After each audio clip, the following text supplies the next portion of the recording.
Bonjour à tous, pour la première fois depuis sa création, l'interview backstage ne se passe pas sur notre plateau habituel, mais au Carré Curial, en plein centre-ville de Chambéry, et à l'occasion de la soirée Touche pas à mon opéra, à l'Opéra Discothèque, et à l'occasion aussi de la rentrée de TPMP sur C8 ce soir, Benjamin Castaldi et Jean-Michel Maire sont les invités de l'interview backstage.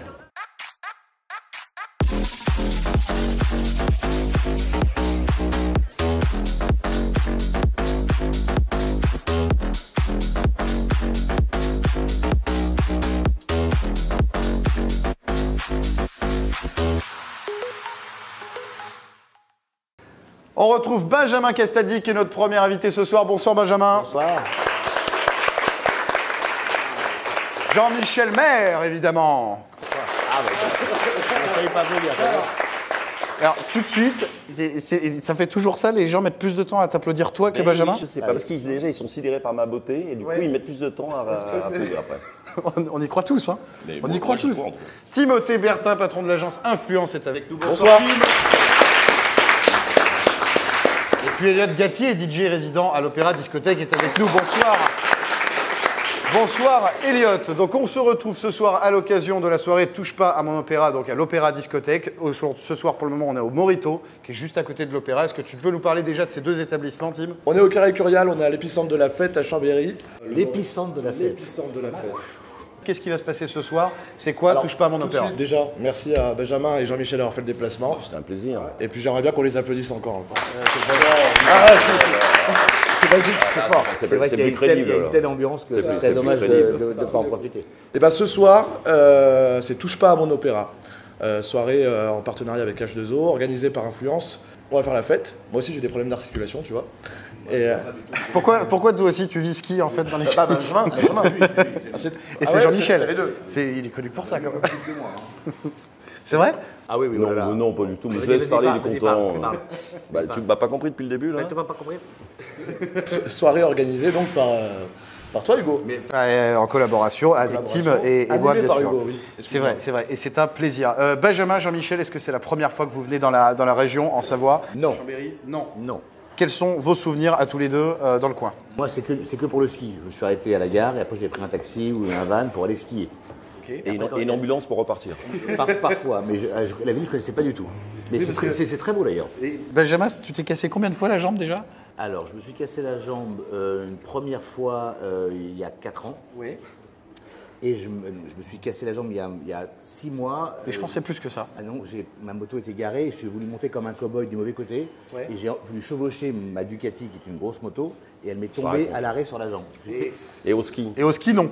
Ah, jamais. Pas d'accident. Rien. Donc c'est le souvenir que tu... et je crois que tu as fait du parapente dans le coin. Passe ton temps au restaurant d'altitude. J'ai C'est pareil. passé, hein, j'ai ce que passe passé de mon casser brevet avant. de parapente à... Ton Annecy. brevet de parapente. Bah, bien sûr. oui, je suis pilote, mon vieux. Je sais que ça t'emmerde, mais j'ai plein de diplômes, à différence de toi. Voilà. Et alors Jean-Michel, j'ai toujours Non, un je suis doute venu quand je plusieurs demande fois le à meilleur. Chambéry. T'es venu plusieurs fois. Ah, je suis venu plusieurs fois au Chambéry. Moi, je suis un enfant des montagnes, parce que j'ai grandi dans les Vosges. Bah, c'est les plus petites montagnes qu'ici. Mais j'adore ça. Et quand j'étais petit, je faisais beaucoup de ski, évidemment. J'ai passé le concours sport-études à Voiron, pas très très loin. C'est vrai, exactement. J'ai fait du rafting, je faisais les championnats de France de deltaplane, donc je suis venu aussi en faire pas mal deltaplane dans l'âge. Oui, exactement. ouais. Tu pilotais un deltaplane. Et bah c'est exactement ce qu'on va faire ce soir. Il a l'opéra. toujours aimé s'envoyer en l'air, Jean-Michel Maire, de toute façon, donc ça m'étonne pas. D'accord. Est-ce que vous êtes content de rencontrer Benjamin et Jean-Michel en Ah, vrai? ils vont pas dire non. En vrai. Ils sont pas débiles. Mais ils peuvent, hein. Ils peuvent, hein. Non franchement, mais bien sûr qu'on est super content. pas bien, On là. est super content. T'es pas bien. Mais si, ça va. Je te sens mal Ah non, je suis super bien. On va s'éclater. On va faire aussi du deltaplane et du parapente à l'opéra. Avec toutes les heures, surprise, animation, deltaplane, parapente. Ça va être incroyable.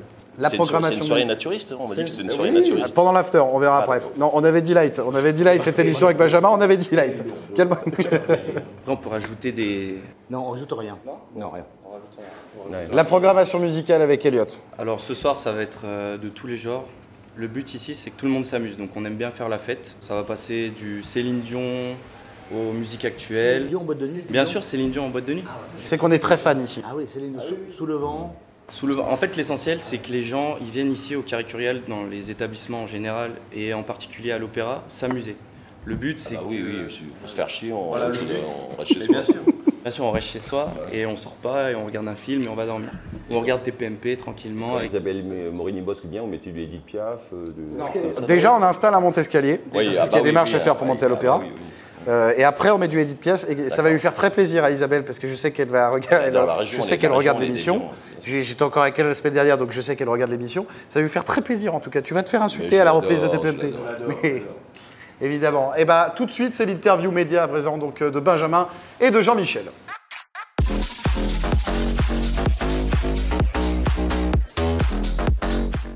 Benjamin, Jean-Michel, nouvelle saison de TPMP qui démarre donc ce lundi, nouvelle formule. À quoi doit s'attendre le public de TPMP? Là-bas, je pense, ça marche très bien depuis 12 ans. Tu as commencé 12 ans. Ouais.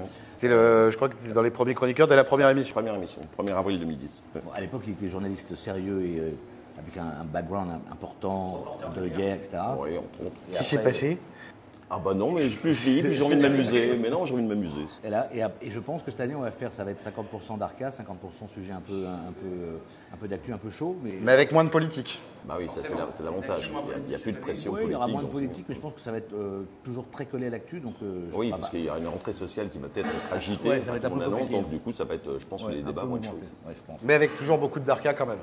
Obligé avec Je pense que ça va être très proche de la saison de l'année dernière, puisqu'il c'est incroyablement forte par rapport à la durée de l'émission, 10 ans. Normalement, ça fait comme ça les émissions, et là, c'est plutôt comme ça. Donc, à mon avis, on ne va pas changer grand-chose. D'accord, très bien. Jean-Michel, tu étais assez absent, tu étais même pratiquement complètement absent la saison dernière.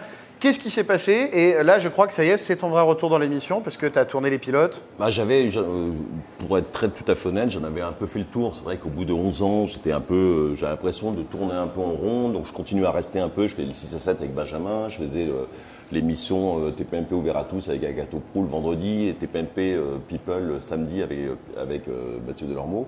Mais c'est vrai que dans la semaine, j'ai été beaucoup moins. Parce que franchement, je me sentais usé, un peu fatigué. J'ai 60 ans quand même. Donc du coup, voilà. Et puis cette année, Cyril m'a rappelé pendant l'été en me disant reviens Jean-Michel, tu manques, tu peux pas rester tout le temps comme ça en dehors et ça. Donc du coup j'ai accepté de revenir, je sais pas à quelle fréquence du tout, parce qu'il y a tellement de chroniqueurs que je vois pas la place de qui je pourrais prendre. Ils sont tous très bons. Alors pas la mienne, mais, évidemment. Non, pas la tienne, maintenant, si tu as besoin d'argent. Mais voilà. Mais après je vais revenir, je sais pas à quelle fréquence, mais enfin en tout cas je vais plus en faire que l'année dernière, ça c'est sûr. D'accord, très bien. Et tes projets, c'était une connerie ou c'est vrai tes projets de monter un bar à l'étranger?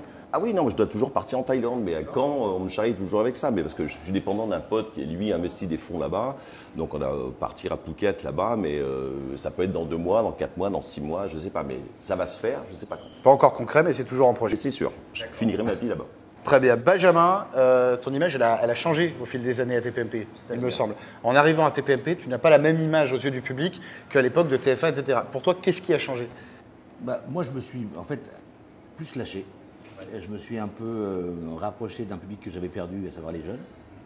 J'avais une image assez brouillée. On me prenait pour un mec prétentieux, arrogant, pas sympathique. Tu l'étais ou pas à l'époque? Alors pas du tout, mais c'est quand on est sur TF1, quand on a des primes, etc. Puis moi j'avais une image un peu de flambeur, etc. que j'ai gardé à TPMP. Moi c'est devenu un gag. Donc je pense que je me suis humanisé en fait. Et c'est la qualité qu'il y a chez Cyril, c'est que les chroniqueurs, globalement, ils sont à l'antenne tels qu'ils sont dans la vie. Et si on n'est pas à l'antenne comme on est dans la vie, généralement, ça ne dure pas très longtemps sur le plateau. Et tu retournes demain, imaginons demain, tu retournes sur une autre chaîne en tant qu'animateur. Qu'est-ce qui se passe? Mon salaire change sûrement, mais non, honnêtement, ça ne change pas grand-chose. Moi, j'ai la chance de remplacer Cyril. J'ai la chance de faire, d'être un peu le numéro 2 qui tourne. Donc, je suis très heureux en termes d'animation. Chroniqueur, je ne suis pas le meilleur parce qu'il y a des gens qui sont plus au fait là-dedans. Je suis moins à l'aise en tant que chroniqueur, mais j'ai une place qui est un peu à part, quoi. Cette année, tu partages l'animation au fil de la semaine avec pour le 6 à 7. Alors, apparemment, ça va tourner entre moi, Montiel, je crois que Delphine Vespizer, Kelly et Benaïm. Ah oui, ça fait beaucoup. Je crois. Ça fait beaucoup. J'ai lu ça aujourd'hui. Ça va faire une semaine sur 5 alors. D'accord. T'as un trou dans le but. Non, tu vas le faire plus souvent. C'est un très bon animateur, Benjamin. Franchement. Parce que remplacer Cyril pour faire les émissions du vendredi comme il l'a fait, c'est impossible. C'est une mission impossible. Et il a réussi à trouver sa place, à faire autre chose et à animer de façon pas tout de suite. magnifique. Au début, j'étais un peu dans le. Et l'émission roule, moi je l'ai faite souvent avec ça. L'émission roule, il va très vite comme ça, il est très actif. Franchement, bravo. Le chroniqueur avec qui, Benjamin, tu préfères travailler quand tu es à l'animation de TPMP? Un chroniqueur avec qui tu as la plus grande entente? Je m'entends. Je suis très pote avec Jean-Michel, incontestablement. Et s'il n'était pas là? Je suis très proche de Kelly. Après, voilà, je m'entends bien avec tout le monde, globalement. J'ai pas d'ennemis. Bon, Gilles Verdès, on l'aime pas à l'antenne, mais il est plutôt sympa dans la vie. Oui, parce qu'on peut se demander quand même, quand on passe autant de temps ensemble tous les jours depuis autant d'années, on peut se dire, est-ce que l'entente entre les chroniqueurs a changé au fil des années? Est-ce qu'il y a une lassitude? C'est impossible. Si on ne s'entend pas, moi je vois plus souvent les chroniqueurs des TPMP que mes enfants. Donc si on ne s'entend pas, c'est ingérable. Donc il faut s'entendre. Et qui, personnellement, vous deux dans l'émission, vous aimeriez voir arriver comme nouvelle tête dans TPMP? Alors, Il y en a déjà tellement des têtes, on franchement. est très nombreux, franchement. Et honnêtement, c'est très compliqué, même si tu es bon ailleurs, rentrer dans la bande, c'est très particulier. Paradoxalement, c'est très difficile. D'accord. Parce que c'est facile d'être là, de faire 3 vannes, mais en fait, on a des petits créneaux, il faut prendre le bon moment, et c'est très compliqué d'être bon dans l'émission, vraiment. On se connaît tellement bien en plus que quand Ouais, dès que Benjamin parle, ou Gilles, ou quelqu'un d'autre, etc., on sait déjà ce qu'il va dire pratiquement avant qu'il parle, donc du coup on est très réactif, etc. Donc quelqu'un qui n'est pas habitué, c'est beaucoup plus compliqué de réagir. Benjamin, là, il y a une rumeur qui tourne depuis cet été sur le retour probable de Secret Story sur TF1 l'année prochaine. Apparemment, d'après les rumeurs qu'il y a, ça ne serait pas Christophe Beaugrand qui serait pressenti à l'animation. Il y a ton nom à toi et celui de Camille Combal qui est sorti cet été. Alors, ils ne m'ont pas appelé, c'est la question. Beaugrand, il a raison parce qu'il a fait un très beau travail sur LCI et je pense que son image a vraiment changé. Il aurait tort de retourner faire Secret. Camille, je pense qu'il aurait tort aussi parce qu'il a fait que... Déjà beaucoup de choses. Non, mais surtout, il a beaucoup remplacé entre guillemets, des stars d'émissions. Il a fait Les Millions, c'était Foucault. Il a fait La Famille en or, il y en a eu beaucoup avant lui. Secret, c'était beaucoup moins. Danse avec les stars. Donc je pense qu'il aurait tort de reprendre encore un format qui n'est pas le sien. Mask Singer et tout, ça fait beaucoup déjà. Mask Singer, c'était un truc original. Oui. Mais honnêtement, je ne vois pas qui ils vont prendre. C'est une grosse machine en revanche. Alors la rumeur quand même, malgré tout, elle n'est pas partie de nulle part. Il y a encore un an, puisque ça serait pour l'été prochain. Si jamais TF1 t'appelle. Alors, d'abord, je le saurais bien avant, parce que je vous rappelle que Secret Story est produit par Endemol, qui maintenant fait partie du groupe Banijé, dans lequel il y a Cyril. Donc, je serais un peu informé normalement. Donc, ça me paraît fort improbable. D'accord. Et honnêtement, retourner à TF1 pour faire que Secret, ce serait une mauvaise idée. Et je suis quand même... Trop risqué? Risqué, je sais pas. Ça peut marcher, hein, Secret. Je pense qu'il y a une attente. Je pense que Alors, si on change un peu le concept aussi, ou si on change... Ouais, le problème c'est que déjà à mon époque, TF1 ils se bouchaient le nez, ils avaient peur de tout, il fallait pas mettre il fallait mettre des bips tout le temps. On a pris un gros coup de vue avec les Marseillais, etc. Non pas que ce soit une émission intellectuelle, mais bon, là, on a été un peu ringardisés. Donc c'est un défi compliqué, mais ça peut marcher. Très bien. Je ne le ferai pas. S'ils m'appellent, à moins qu'ils me proposent la même chose qu'à l'époque, ce qui est fort improbable. Mais il ne faut pas parler trop vite, on ne sait jamais. Ouais, ça serait fort improbable quand même. Donc, ce ne serait pas très bon pour l'image de TF1. Ils reprennent déjà la Starac, le Secret, ils font que des ressucés, c'est pas terrible. Mais je ne sais pas si les gens je sais pas si les jeunes, les très jeunes, je ne sais pas s'il y a des très jeunes là, qui a envie de voir cette émission. Voilà. Secret Story, qui a envie du retour de Secret Story. Non, personne. En fait, ils ne savent même pas de quoi on parle. Ça a 15 ans l'émission. Est-ce que dans le public, il y a des gens qui regardaient Secret Story à l'époque? Bah non. Non. Ouais, il y en a quelques-uns quand même. Ouais, si. Vous voulez le revoir ou pas? Non. Non. Oui, il y en a quelques-uns quand même. C'est pas ouf. C'est mitigé. Plus ce Starac. Plus ce Starac, ouais. Le retour de la... Alors, en tant que... Je crois encore moins que Secret Story. En tant qu'expert des médias, justement, alors toi, tu crois moins au retour de la Star Academy? Franchement, après Nouvelle Star, après The Voice, refaire un talent show avec des mecs qui, on va voir, apprendre à chanter, donc c'est des mecs qui ne savent pas vraiment chanter. Alors, je ne crois pas du tout. Non, moi, de toute façon, je ne regarde plus tellement la télé comme 5 ans. Moi, je regarde que les plateformes comme Netflix, etc. Donc, pour que je me remette sur la télé, il faut que ce soit vraiment un format original. Regarder quelque chose que j'ai déjà vu 10 000 fois, ça ne m'intéresse pas. Alors, 2 infomédias qui sont tombés pendant l'été. En tant qu'expert média, qu'est-ce que vous pensez de l'arrivée j'ai perdu son nom, de Christophe de Chavannes, pardon, en tant que chroniqueur sur France 2 avec Léa Salamé le samedi soir? Ça peut être une bonne idée. Ça peut. Christophe Deschamins n'aime pas partager, la place d'animateur, donc il soit avec Léa qui elle ne pourra pas partager sa place non plus, parce qu'elle s'est débarrassée de Laurent Ruquier, c'est pas pour se remettre avec le De Chavannes, donc on lui impose le De Chavannes. Je ne suis pas sûr que ça soit un attelage qui soit très efficace. Très bien.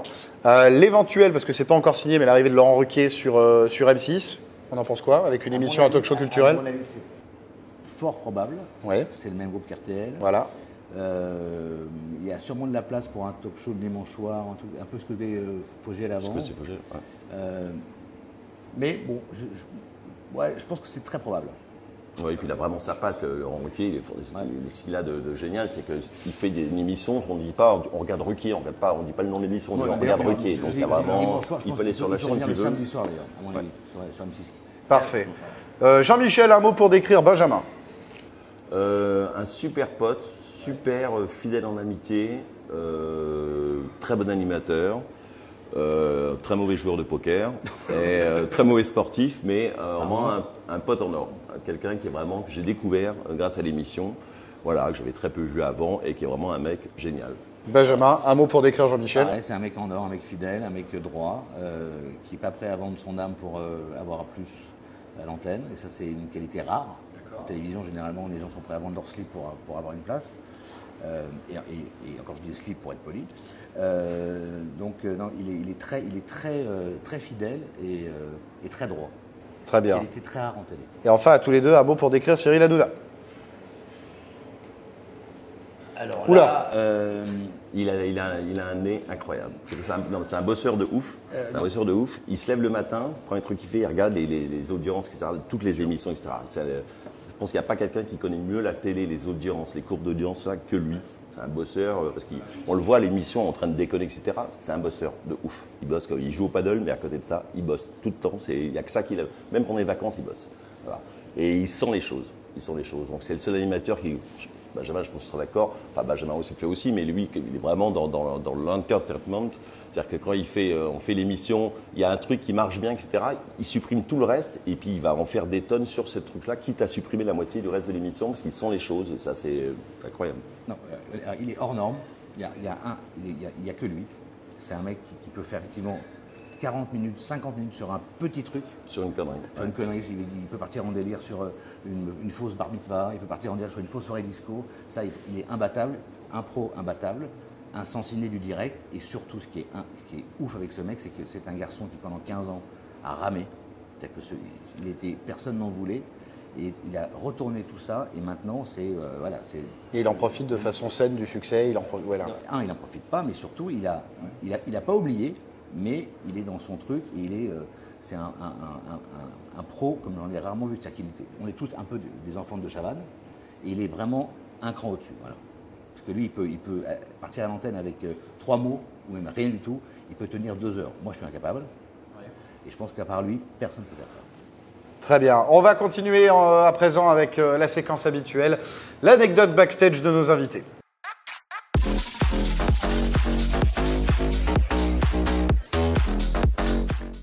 L'anecdote backstage de Jean-Michel et de Benjamin, racontez-nous tous les deux un moment qui vous a particulièrement marqué en coulisses d'une émission. Un moment qui me revient comme ça, c'était à 7-8 ans, il y avait Bertrand Chameroy qui était encore là. Et c'était juste avant l'émission, et Cyril était près des toilettes, il me fait un signe de venir le rejoindre.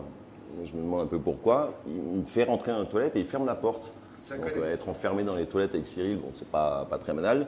Après, il baisse son pantalon, ça devient limite gênant. Et il me passe son téléphone et il avait piqué la tennis de Bertrand Chameroy et il me dit filme-moi, je vais yèche dans ses chaussures.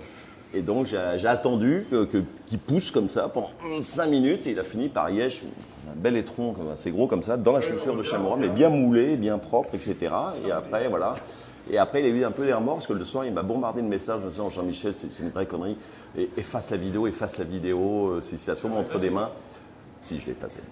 Je lui ai envoyé et j'ai effacé la version que j'avais. Ouais. C'est pas mal, ça s'applaudit comme anecdote quand même. C'est pas mal. J'aime. L'anecdote backstage de Benjamin. Alors, honnêtement, là, j'ai beau Ça pourrait être plus light, normalement. Après ça, tout ce qui m'est arrivé avant, honnêtement, je vois pas, il m'est rien arrivé de fou avant une émission. Honnêtement, sur un plateau, oui. Pendant la pub. Pendant la pub, non. Non, honnêtement, à part un mec qui est arrivé avec un nunchaku sur le plateau du loft, et je pensais que c'était un happening, que c'était normal, et je pense qu'il était là pour faire le show. Ouais. Et en fait, j'entends attention, recule-toi, ce mec-là n'est pas prévu. Et donc là, j'ai commencé à flipper. Mais... il venait te casser la gueule en fait. Maintenant, il voulait faire un show, mais il aurait pu faire n'importe quoi. À part ça, et Afida Turner qui est arrivé dans l'hôtel Royal Monceau, ivre morte et qui a tout vomi dans le hall. Alors qu'on devait faire un direct avec elle. Ça, c'est pas mal. Mais vraiment, elle a repeint le hall du Monceau, comme ça. Et à part ça, non, c'est déjà pas mal. C'est pas mal. C'est déjà pas On mal. fait du pipi caca et c'est pas mal. Il y a du caca et du vomi, bon, parfait. Pas mal. Pas mal. Ça donne le ton de la soirée de l'opéra ce soir, à mon avis, je pense. Benjamin, Jean-Michel, merci d'avoir été dans l'interview backstage et merci de venir à Chambéry pour Touche pas à mon opéra ce soir. On remercie évidemment le Morito qui nous accueille pour l'émission et l'Opéra Discothèque dans lequel on va se retrouver évidemment ce soir pour faire la fête et pour réveiller Chambéry. À très bientôt dans l'interview backstage avec un nouvel invité.